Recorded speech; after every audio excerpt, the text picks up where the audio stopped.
میں ایک پاکستانی جاسوس 70 کی دہائی میں اپنے مشن کو مکمل کرنے کے لیے بھارت پہنچ چکا ہوں۔ کہانی کو مزید سننے کے لیے ہمارے چینل کو سبسکرائب کیجیے، بیل آئیکن پر کلک کیجیے تاکہ ہماری آنے والی تمام ویڈیوز آپ کو بر وقت ملتی رہیں۔ اب ہم چلتے ہیں کہانی کی طرف۔ اس ملاقات کے بعد یشونت نے میرے ساتھیوں کو مقررہ دنوں میں 2 مرتبہ ڈاک کے پیکٹ دیے، جن کی ہم نے حسب معمول کاپیاں اور فوٹو بنا لی۔ مجھے اچھی طرح یاد ہے کہ ہفتے کا دن تھا، سردی خاصی بڑھ چکی تھی اور میں اپنے کمرے میں صوفے پر نیم دراز اخبار پڑھ رہا تھا۔ 4 بجے کے قریب فون کی گھنٹی بجی۔ دوسری طرف سے میرا ایک ساتھی بول رہا تھا، خوشی سے اس کے منہ سے بات نہیں نکل رہی تھی۔ اس نے کہا، صاحب ڈاک مل گئی ہے اور سب کام ہو گیا ہے۔ اس کی آواز سے ہی مجھے محسوس ہو رہا تھا کہ یشونت نے معرکہ سر کر لیا ہے۔ میں نے اپنے ساتھیوں کو کہا کہ فوراً گھر چلے جائیں، میں وہیں پہنچ رہا ہوں۔ خوشی کے مارے میرا برا حال تھا۔ میں نے جلد جلد کپڑے تبدیل کیے اور ٹیکسی لے کر ساتھیوں کے گھر کی طرف روانہ ہوا۔ سارے راستے یہی سوچتا رہا کہ خدائے ذوالجلال والاکرام کے کرم سے ہمارے راستے خود بخود کھلتے جا رہے ہیں اور مشکل سے مشکل کام اللہ پاک نے ہمارے لیے آسان کر دیا ہے۔ اتنی بڑی کامیابی ملنے کی وجہ محض اس ذات کریم کا رحم اور فضل ہے۔ ساتھیوں کے گھر پہنچا تو انہوں نے دروازہ بند کر کے تھیلا میرے سامنے الٹ دیا۔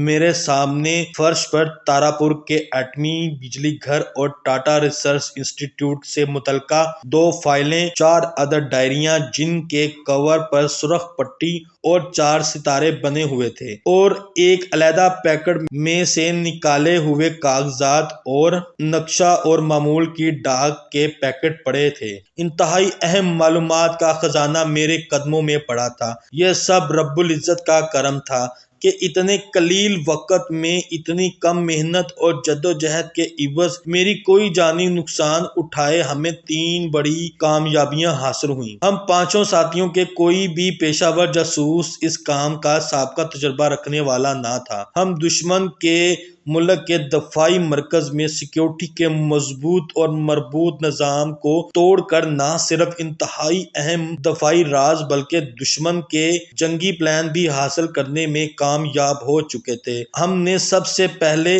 بارگاہ رب العزت میں شکرانے کے نوافل ادا کیے اور پھر اس خزانے کی تفصیلاً جانچ پڑتال کی۔ تارا-پور کے ایٹمی پلانٹ کی فائلوں میں تاریخ اور یورینیم کے پلانٹ سے ٹاٹا ریسرچ انسٹی ٹیوٹ کو جانے والے ریڈیو ایکٹیویٹی سے محفوظ ٹرکوں کی روانگی، منزل پر پہنچنے کی تفصیلات اور دوران سفر سیکیورٹی کے انتظامات کی تفصیل درج تھی۔ دوران سفر ایک بار ایک ٹرک کو بارش کی وجہ سے پھسلنے اور الٹ جانے اور اس حادثے میں ٹرک ڈرائیور کی سیکیورٹی گارڈ کمانڈو کے ہلاک ہونے اور 3 زخمی ہونے والے گارڈ کے ریڈیو ایکٹیویٹی سے متاثر ہونے کے علاوہ تارا-پور پلانٹ کے چیف انجینئر اور ٹاٹا ریسرچ انسٹی ٹیوٹ کے سیفٹی انچارج کی آئندہ کے لیے احتیاطی تدابیر پر مبنی خط کتابت بھی موجود تھی۔ ہر ٹرک پر لادے جانے والوں کی افروزہ یورینیم کی سوراخوں کی تعداد، وزن اور وصولی کی رسیدیں بھی موجود تھیں۔ ٹاٹا ریسرچ انسٹی ٹیوٹ کے چیف کے لکھے ہوئے وہ خط بھی تھے جن میں کامیابی اور ٹرانسپورٹیشن اور سیکیورٹی فول پروف انتظامات کرنے پر آرمی چیف کا شکریہ ادا کیا تھا۔ اپنے تجربات کی کامیابی اور عنقریب بھارتی افواج کو ایک اور تحفہ دینے کا مسودہ بھی سنایا گیا تھا۔ میں سمجھتا ہوں کہ ان فائلوں میں درج معلومات کے پاکستان پہنچنے پر پاکستانی سائنسدان بھارت کی ایٹمی ریسرچ اور ان کی کامیابی کی حدود متعین کرنے میں کامیاب ہو سکتے تھے۔ پاکستان واپسی پر مجھے اپنے ذرائع سے معلوم ہوا کہ راجستھان میں بھارتی ایٹمی دھماکے کا پاکستان کی ٹاپ براس کو 8 ماہ قبل ہی معلوم ہو چکا تھا۔ راجستھان میں بھارتی افواج کی نقل و حرکت خاصے بڑے علاقے کو ریسٹرکٹڈ زون بنائے۔ آبادی کے انخلا اور سرنگوں کی کھدائی کے علاوہ ہماری بھیجی گئی فائلوں میں درج ٹاٹا ریسرچ انسٹی ٹیوٹ میں بھیجے گئے افروزہ یورینیم کے وزن، ہمارے سائنسدانوں نے متوقع بھارتی ایٹمی دھماکے حجم اور طاقت کا صحیح اندازہ لگا لیا تھا، اور ایک مفصل رپورٹ میں پاکستان کے اس وقت کے وزیر اعظم مسٹر ذوالفقار علی بھٹو کو بھی بھیج دی گئی تھیں۔ حکومت پاکستان نے یونو، امریکی صدر اور مسلم ممالک کے سربراہوں کو بھی ان رپورٹ کی کاپیاں بھیجی تھیں۔ پاکستانی پریس میں بھی بھارتی متوقع ایٹمی دھماکوں کے اس اندازے میں کالم اور خبریں شائع ہوئی تھیں۔ پاکستانی قوم کے دلوں میں اچانک بھارتی دھماکوں کی دہشت پیدا نہ ہونے پائے۔ اس طرح بھارت کا اچانک دھماکہ کر کے پاکستانی قوم میں خوف اور دہشت پیدا کرنے کا پلان بالکل ناکام ہو گیا تھا، اور اس پلان کی ناکامی ہماری بھیجی ہوئی معلومات کا بھی خاصا بڑا عمل و دخل تھا۔ میں جنرلوں کی 4 ٹاپ سیکرٹ ڈائریاں بھی بار بار دیکھتا تھا۔ ان ڈائریوں میں سقوط ڈھاکہ کے بعد بھارتی افواج کی نقل و حرکت سے متعلق احکامات کے علاوہ 6 نئے ڈویژن، 5 انفینٹری اور 1 آرمرڈ ڈویژن کے متعلق مکمل معلومات تھیں، جن کے مطابق انفینٹری ڈویژن میں ہر ایک کی چوتھائی پرانے ڈویژن کی انفینٹری شامل کرنے اور اتنی ہی تعداد میں نئے ڈویژن کی نفری پرانے ڈویژن میں کھپانے کے احکامات، اور اس کے علاوہ ماؤنٹین ڈویژن یعنی پہاڑی ڈویژن ریز کرنے کے احکامات بھی تھے، جسے جدید ترین روسی اسلحہ اور ہلکی توپوں سے مسلح کرنا تھا۔ یہ ڈویژن یقیناً کشمیری عوام کی سرکوبی کے لیے تیار کیا جا رہا تھا، جو سقوط ڈھاکہ کے بعد اپنی آزادی کے خواب سے بھی محروم ہو چکے تھے۔ ایک خط جنرل نے لیپا سیکٹر کے بریگیڈیئر کمانڈ کو لکھا تھا، جس میں وادی لیپا پر قبضہ برقرار رکھنے کی سختی سے ہدایت کی گئی تھی۔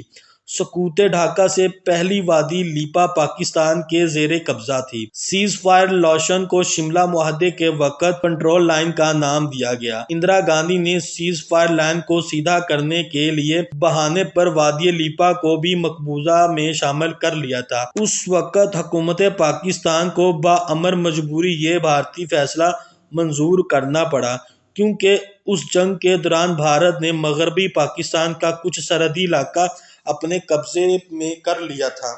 ہمارے 90,000 فوجی بھارت کی قید میں تھے، اور بھارت نے ان حالات میں پاکستان سے اپنی مرضی کے فیصلے کروانے کی پوزیشن میں تھا۔ بھارت سے واپسی پر مجھے ذوالفقار علی بھٹو کے ایک باڈی گارڈ راجہ سرفراز، جو کہ ڈی ایس پی تھے اور بعد میں ڈی آئی جی ہو کر ریٹائر ہوئے، اس سے پتہ چلا کہ شملہ معاہدہ آخری وقت تک کھٹائی کا شکار تھا۔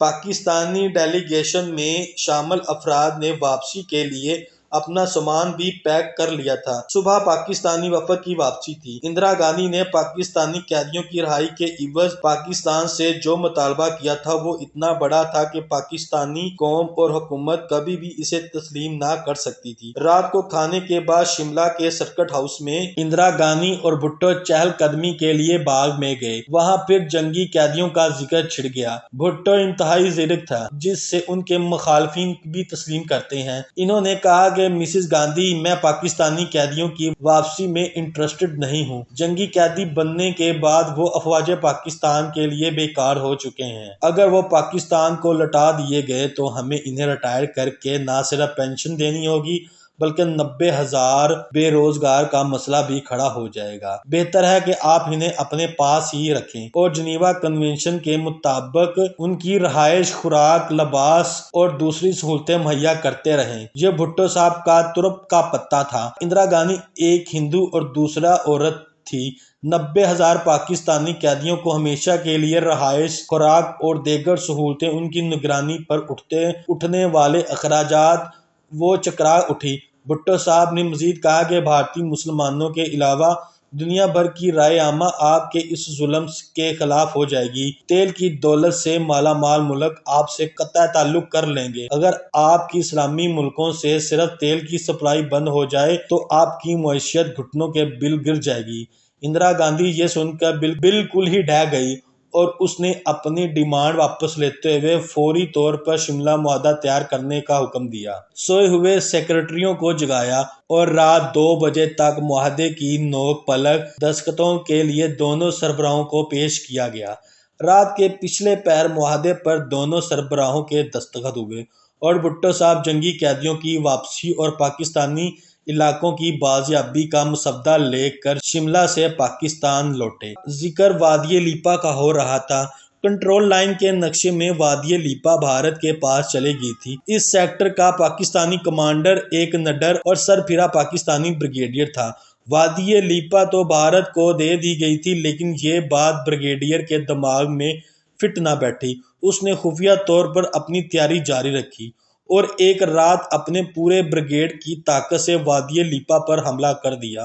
بھارتی جنرل کا اپنے بریگیڈیئر کے نام خط ہمارے ہاتھ لگ چکا تھا، جس سے اسے وادی لیپا پر ہر حالت میں قبضہ برقرار رکھنے کا حکم دیا گیا تھا۔ وہاں بھارتی فوج بھی چوکسی اور بلندی پر پکے مورچوں میں تیار اسٹینڈ ٹو پوزیشن پر تھی۔ گھمسان کا رن پڑا حملہ رات کے شروع میں کیا گیا تھا اور صبح تک بھارتی فوج کے 1000 سے زیادہ جوان اور افسر پاکستانی مجاہدوں کی گولی کا شکار ہو چکے تھے، جبکہ پاکستان کے تقریباً 400 جوان اور افسر اس معرکے میں شہید ہوئے۔ صبح تک پاکستانی افواج نے نہ صرف وادی لیپا بلکہ وادی کے ارد گرد پہاڑوں پر بھی، جہاں بھارتی افواج پکے بنکر بنا رکھے تھے، قبضہ کر لیا۔ بھارت خاموشی سے اپنی شکست کو پی گیا۔ وادی لیپا اس کے گرد و نواح کی پہاڑیاں آج تک پاکستان کے قبضے میں ہیں۔ اس معرکے میں شہید ہونے والے مجاہدین کی بہادری کے اعتراف میں پشاور اور نوشہرہ کے علاوہ کشمیر کے کئی ریجیمنٹل سینٹر میں لیپا مارچ بنائے ہوئے ہیں۔ چونکہ یہ ایک غیر اعلانیہ حملہ تھا اور ہائی کمانڈ کی اجازت کے بغیر کیا گیا تھا، اس لیے بہادری کے مہیر العقل کارنامے دکھانے والوں کو میڈل نہ تو دیے جا سکے، بلکہ ان کی بہادری کے واقعات نے پاکستانی قوم کو تا قیامت ان ممنون احسان بنا دیا۔ بھارت سے واپسی کے بعد ایک روز میں نے پشاور اور لیپا میس گیا۔ ایک کمرے میں نسیم بیگ کے انتہائی پرسوز قومی ترانے کی آواز آ رہی تھی۔ اے راہ حق کے شہیدو، وفا کی تصویرو، تمہیں وطن کی ہوائیں سلام کہتی ہیں۔ جو دروازہ کھٹکا تو اس کمرے میں داخل ہو گیا۔ ایک کیپٹن نے ریکارڈ پلیئر پر یہ ریکارڈ لگا رکھا تھا۔ تعارف کے بعد اس نے بتایا کہ لیپا پر اٹیک کے وقت وہ سیکنڈ لیفٹیننٹ تھا۔ اس کی کمپنی ایڈوانس پوزیشن میں تھی۔ جب وہ دشمن کی ہیوی مشین گنز کی رینج میں پہنچی تو دشمن نے اچانک ان پر فائر کھول دیا۔ 137 نفری کی کمپنی میں صرف 5 زندہ بچ سکے، جن میں سے ایک وہ بھی تھا۔ اس کی آنکھیں آنسوؤں سے لبریز تھیں۔ جناب، آپ یقین نہیں کریں گے کہ ہم کس بے جگری سے لڑے۔ بھارت کے پکے بنکر وادی کی پہاڑیوں اور ٹیلوں پر بنے ہوئے تھے اور انہیں خاموش کرنے کی ہمیں کوئی صورت نظر نہ آتی تھی۔ ہمارا ایڈوانس رک چکا تھا اور بھارت کو کسی لمحے بھی کمک پہنچ سکتی تھی۔ ہماری کمپنی کے چند جوانوں نے بھارتی بنکر کو خاموش کرنے کا بیڑا اٹھایا اور وہ ایک محفوظ جگہ سے ان پہاڑیوں اور ٹیلوں پر پہنچ گئے جن میں بھارتی بنکر بنے ہوئے تھے۔ جو ہینڈ گرنیڈ ان کے پاس تھے وہ پن نکالنے کے بعد 6 سیکنڈ میں پھٹتے تھے۔